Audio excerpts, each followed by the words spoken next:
Welcome you all in the session of reliability and validity. In this session, we are going to discuss what is reliability and validity, and we will discuss different methods of reliability and validity. So, basically, the reliability and validity are used to evaluate the quality of the research.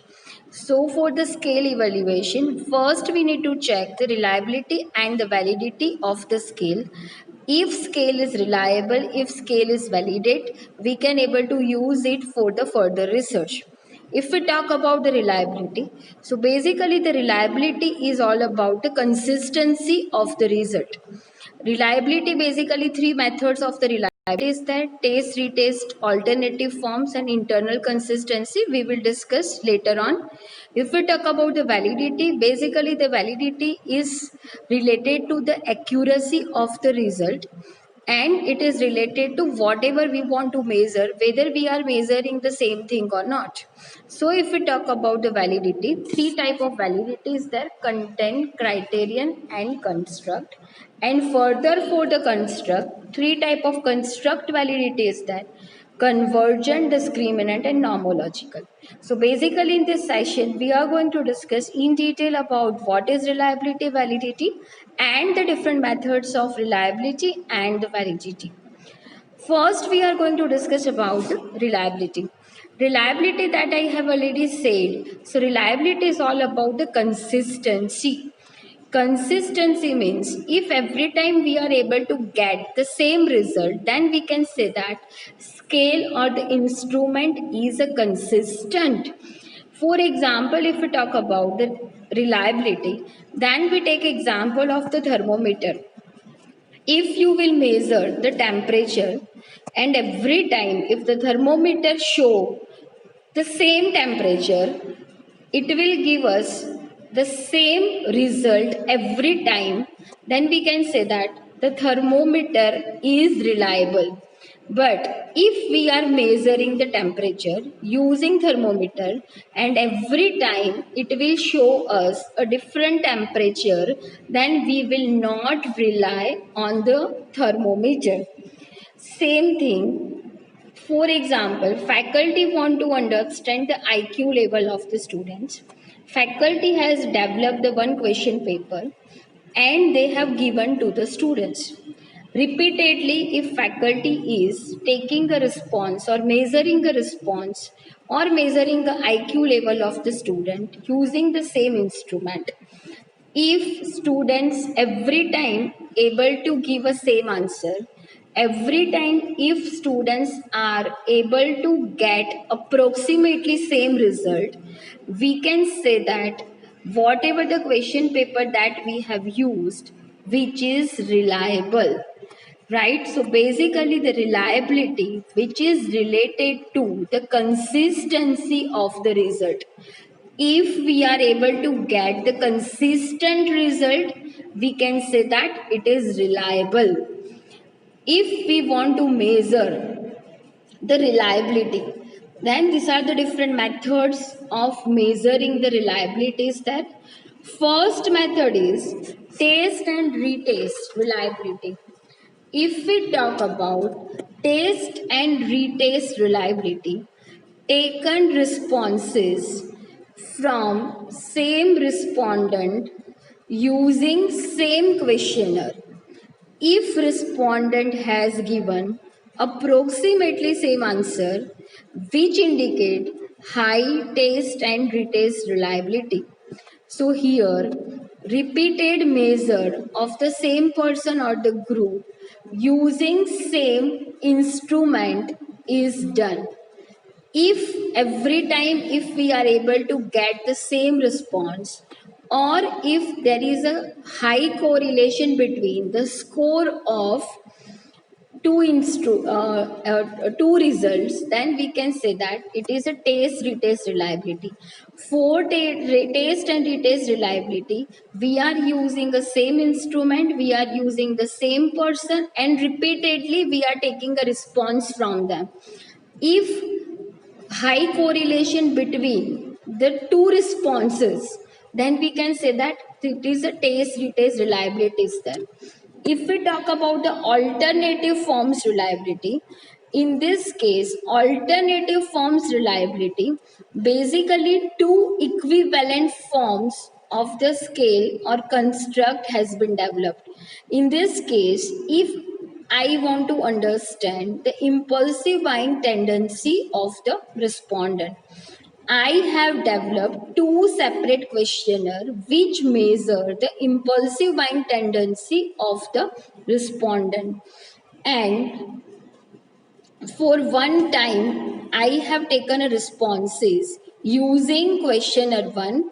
For second time, I will take a responses using questionnaire 2, and I will check the correlation between the responses that I am getting from questionnaire 1 and responses that I am getting from questionnaire 2.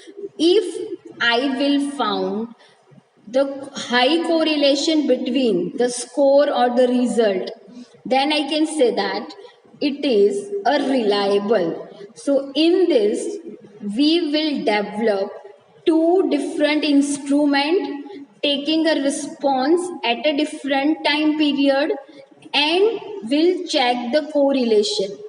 If high correlation found, then it is reliable. Next is split half reliability. In split half reliability, the item on the scale are divided into two halves. Same example. For example, I have developed one questionnaire which will measure the impulsive buying tendency. If I am using the split half reliability, I will divide my questionnaire into two parts, and after that I will check the correlation between two parts.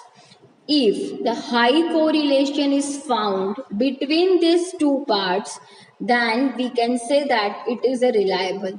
So in a split half, the instrument is divided in a two parts, and after that the responses has been measured. After that correlation has been found. If high correlation is there between two scores, then we can say that it is reliable. Another method that we can able to use, which is of the coefficient of the alpha. For that we will use the Cronbach alpha. In Cronbach alpha, the coefficient is vary between 0 to 1. If coefficient score is greater than zero point 0.6, then we can say that it is reliable. If coefficient score is less than 0 0.6, then we can say that it's not reliable. So basically up to this we have discussed what is reliability, and we have discussed the different methods of the reliability. Next we will move further towards the validity. If we talk about the validity, so validity basically refers to the measure what we want to measure. Validity is also refers to the accuracy. Validity is the extent to which survey measure the right elements that need to be the measured. Example of the validity. For example, we have developed a questionnaire for measuring the customer satisfaction. So basically validity explain whether all the questions which will measure the same thing, means which will measure the customer satisfaction, or they are measuring some different parameters. So this is known as a validity. If we talk about the validity, basically three type of validity which is there. Content validity is there, criterion validity is there, and construct validity is there. So basically three type of validity is there: content, criterion, and construct. First we will talk about the content validity. So basically the content validity is researchers simply look at the item on the research instrument and give their opinion. if the item appears to accurately measure what they are trying to measure.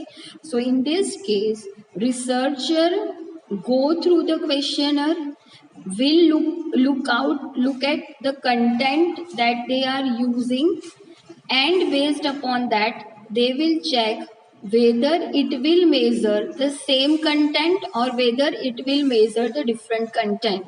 So this is come under the content validity. If we talk about the criterion validity, that we will discuss afterwards. If we talk about the construct validity, so basically the construct validity address the question of what construct or characteristics the scale is in fact measuring. Construct validity is further divided in three parts. First is convergent validity, discriminant validity, and nomological validity. If we first we will discuss the convergent validity. So convergent validity is extent to which the scale correlates positively with other measure of the same construct or not. Here the example of convergent validity is given. For example, one thing is their self-esteem construct. This is a variable. To measure the self-esteem, we have developed the four questions. Question 1, item 2, item 3 and item 4. Using these four items or four questions, we can able to measure the self-esteem. And here we have calculated the correlation between the different questions or different items, item 1, item 2, item 3, item 4. Here you can see that the correlation between item 1 and item 2 is 0.83, 1 and 3 is 0.89 and 1 and 4 is 0.91. Same way 2 and 1 is 0.83, 0.83, 0.85 and 0.90. So here we can say that the high correlation between all the questions or all the items. So basically the convergent validity means if measures are theoretical related to each other, high correlation should be observed between them.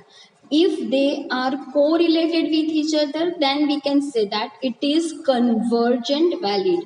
Here one another example which is given, the high correlation with other scale designed to measure self-concept and reported the classification by friends. Another example, let's say for example, I want to measure the impulsive buying tendency, and for that I have developed the four questions. First, I need to check whether convergent valid is not. So in this case, if I will found high correlation between these four questions, I can say that this scale is convergent valid. Next, we will move further towards the discriminant validity. So discriminant means it is differ. There should be a difference. There should be a low correlation. So if we talk about the discriminant validity, it is the extent to which a measure does not correlate with other construct from which it is supposed to be differ. Here the example of the discriminant validity which is given. Here we want to measure the two things. One which is of the self-esteem and second that I want to measure which is of the locus of control. To measure the self-esteem I have asked two questions. One which is SE1 and SE2. And to measure the locus of control I have asked two questions. One is LOC1 and LOC2. So using these two questions, we can able to measure the self-esteem. Using location 1 and LOC2, we can able to measure the locus of construct. Self-esteem and the locus of construct both are a different thing. So there should be a low correlation between SE1 and LOC1, SE1 and LOC2, SE2 and LOC1, SE2 and LOC2. Here we can say that the correlation between SE1 and LOC1 is 0.12, SE1 and LOC2 is 0.09, Se2 and LOC1 is 0.04. So here we can see that very low correlation which is observed between two different constructs. Then we can say that these two are a discriminant valid. Means if construct are not theoretical related with each other, they should be different and the low correlation should be observed, then we can say that it is a discriminant valid. Next, we will move further towards the nomological validity. If we talk about the nomological validity, it is the extent to which the scale correlate in theoretically predicted way with measure of different but related construct. Here, the example of the nomological validity which is given. Suppose I want to measure the intention for purchasing a prestige brand. So, theoretically, the purchasing of the prestige brand, which is related to the status and the materialism. So, high correlation should be found between the prestige and the status, prestige and the materialism. But prestige brand is not related to the price sensitivity. So it should be the negative correlation should be found between the price sensitivity and the prestige of the brand. So this is come under the nomological validity. If we will move further towards the criterion validity, so criterion validity measures how well one measure predict an outcome for another measure. Here the example of the criterion validity is given based upon the entry test result. If we can able to predict the performance of the employee, then we can say that it is a criterion valid.